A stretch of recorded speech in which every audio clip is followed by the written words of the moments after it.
hello hello नमस्ते नमस्ते म अहिले कहाँ छु भन्दाखेरि तपाईँ थाहा पाइसक्नु भयो होला मैले बेला बेला भन्दै आउँछु म अहिले पेरिसमा छु फ्रान्सको राजधानी पेरिसमा छु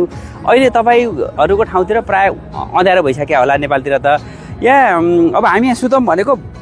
कति बजे भन्दाखेरि 7:45 गयो यहाँ कति बजीसम्म लाग्छ भन्दाखेरि 8:30 बजेसम्म 8:30 बजेसम्म घाम लाग्छ बिहान 7 बजे लाग्छ धेरै समय चाहिँ यहाँ उज्यालो हुन्छ जस्तो 8:30 भनेपछि अझै 1 घन्टा भने 9:30 10 बजेसम्म 10 भनेपछि नेपालको 5 घन्टा फरक भनेपछि तपाईँको 10-15 रातिको 3 बज्दासम्म यहाँ उज्यालो भइरहेको छ यो अर्को कुरा के छ भन्दाखेरि चाहिँ यो नर्वे नजिकै पनि छ तपाईँले यो नर्वेमा चाहिँ रातिमा नि घाम लाग्छ होइन यसै गरी यो ठाउँमा चाहिँ नि प्राय ओहो के दामी पनि रहेछ फेरि यो ठाउँमा प्राय रमाइलो गर्ने रातिसम्म घाम यो राति अँध्यारो चाहिँ एकदमै थोरै मिनट हुन्छ धेरै मिनट हुँदैन अनि उज्यालो चाहिँ धेरै समय हुन्छ पेरिसमा अथवा चाहिँ युरोपियन मुलुकमा यस्तो छ म अस्ति भर्खर लन्डनमा पनि गएको थिएँ अब हामी यतातिरको हेर्नुपर्छ अब